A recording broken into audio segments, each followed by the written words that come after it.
Salam, hörmətli izləyicilər. Əgər bilməzsiniz ki, əmlak ev bölündüyü zaman kimə 50%-dən artıq pay düşür, kiməsə 50%-dən az pay düşür. Eyni zamanda bilməzsiniz ki, qarşı tərəfin əlində əgər vəsiyyətnamə varsa, sizə nə qədər pay düşə bilər. Baxmayın ki, dediyim kimi vəsiyyətnamə varsa. Videonun sonuna qədər izləyin ki, hər şey aydın olsun sizə. Və xahiş edirəm, videonu bəyənin. YouTube kanalına abunə olun ki, daha çox şəxsin bu barədə xəbər olsun. Amma əvvəlcədən mövzuya keçməmişdən əvvəl bir neçə məlumatı nəzərinizə çatdırmaq istəyirəm. Qeyd edin ki, YouTube kanalına abunə olan şəxslər üçün telefondan və əyani hüquq məsələsini bəyənməsi 10 manatdır. Kimin nəsi varsa qeyd olun, telefon nömrəsini WhatsApp-dan səsinə göndərsin. Zəhmət olmasa. Bundan əvvəl qeyd edin ki, mən əyri arabasında olan şəxsi kimi dünyanın 40 tanınmış əyri haqqında kitab hazırlamışam. Motivasiya kitabını satılan 20 manatdır. Zəhmət olmasa mənə dəstək üçün videonu bəyənin qoyub hamı bilsin. Birinci növbədə abunə olun, hörmətli izləyicilər. Bunu əvvəl qeyd edin ki, mən özüm dediyim kimi əyri arabasında olduğuma görə istəyən geri götürün, əyri dostlarımın əyri işini satın. Eyni zamanda hüquqi yardım göstərdim. Bunun üçün də iyanı yığıram. Bunun üçün də siz pul xərcləmədən mənə dəstək ola bilirsiniz. Videonu bəyənməklə və YouTube kanalına abunə olmaqla. Hər bir bəyənmə bir köpük dəyərində qiymətləndirir YouTube tərəfindən, hörmətli izləyicilər. Və yəni keçən mövzuya kimlərə 50%-dən az pay düşür, kimlərə çox düşür. Qeyd edirəm. Qeyd edin ki, mülkiyyət sahibi vəfat edibsə və evi verməklə əvvəl alıbsa və sonra vəfat edibsə bəlediyyədə, o halda həyat yoldaşına 50%-dən az pay düşür. Yəni ki, məsəl üçün deyəm, evdə bir xanımın qalıbsa, 4 uşaq qalıbsa, həmin pay oranın arasında bölünür. Həmin pul qaydasında bölünür, həmin natura qaydasında. Məsəl üçün xanıma 20% pay düşür. Bunu nəzərə alın. Əgər 4 uşaq varsa, bir həyat yoldaşı varsa, ola bilsin ki, həmin şəxsin valideynləri qalsın. Onda 7 nəfər. Həmin payı 7 yerə böləcək. Hörmətli izləyicilər, nəzərə alın.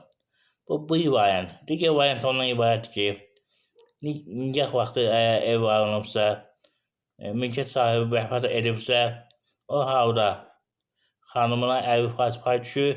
Eyni zamanda dediyim kimi əgər evdə 4 uşaq varsa, yerdə qalan 50% xanımın və 4 uşaq arasında bölünür. Hörmətli izləyicilər, belə nəticəyə gəlmək olar ki, 60% xanıma pay düşür. Nəzərə alın. Və bundan əlavə onu da qeyd edin ki, vəsiyyətnamə ilə bağlı qeyd edirəm. Diqqətlə baxın, indi mən şortda qısa məlumat verdim. Bu hissə şortda düşəcək. Hörmətli izləyicilər, tam videoya baxın. Və qeyd edən vəsiyyətnamə ilə bağlı kimə nə qədər pay düşür. Diqqətlə baxın, zəhmət olmasa.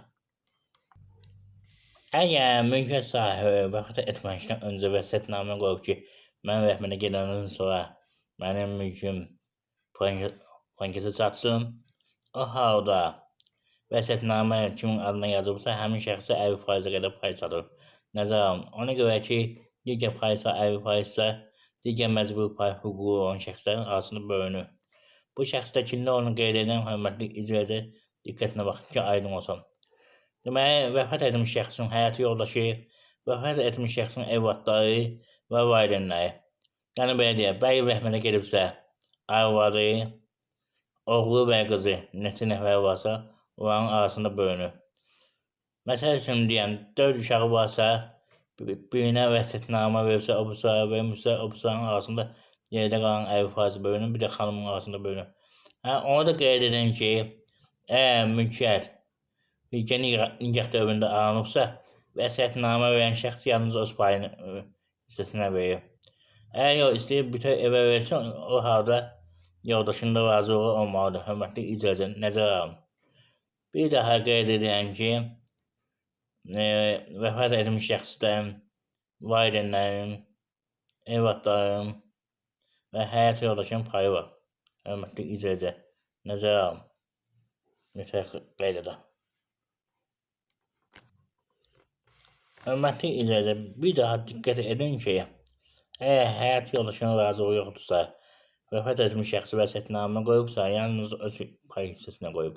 Digər pay hissəsini, yəni ki, həyat yoldaşı tələb edə bilər və yaxud digər evlatlar arasında bölə bilər. Onda yerdə qalan 50%-ləri həmin 50%-də bölünür. mütləq qaydada.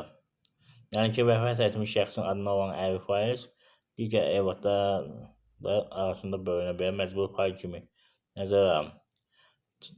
Daha aydın olsun deyə belə bir misal çəkim. Tutaq ki, 100 kvadratlıq evdir və yaxud da 100.000 manatlıq evdir. Həmin evin 50.000 manatı həyat yoldaşındır. Yerdə qalan 25.000 manatı vəsiyyətnamə olan şəxsindir. Yerdə qalan 25.000 manatsa digər şəxslər arasında bölünür, hörmətli icracı. Nəzərə alın, mütləq qaydada. Yəni ki, o bölünməlidir. Məcbur pay deyən anlayışı var. Bir də qeyd edin ki, 2023-cü ildən dekabr ayının artıq qərar qəbul edib Ali Məhkəmə ki, belə deyəm, hörmətli icracı, mütləq şəkildə vəfat etmiş şəxsi varsa, onun vərəsənin payı açıq qalır. Yəni, hara getsə bir vərəsə pay götürürsə, digər vərəsənin payı qeyd olunur. Vərəsə işarətnaməsində hörmətli icracı nəzərə alın, mütləq qaydada. Vacib məsələdən biridir. Əgər yox, şəxs 2023-cü ilin dekabr ayının əvvəl rəhmətə gedibsə, o halda digər vərəsənin payını götürə bilər. Yəni, yerdə qalan vərəsəyə belə heç kim çatmaya bilər. Onu da ondan əsaslandırırlar ki, qanunvericidə qeyd olunur, köhnə qanunvericidə hörmətli icracı. Vərəsəyə 6 ay ərzində payını götürməlidir. 6 ay ərzində götürmürsünüzsə, imtina edilmiş hesab olunurdur. Amma artıq yeni qanun edir. Yeni qanunla başqa cürədir, hörmətli icracı. Yeni qanunla 3 ay ərzində paydan gedib imtina edilmişsə, payı qəbul edilmiş hesab olunur, hörmətli icracı.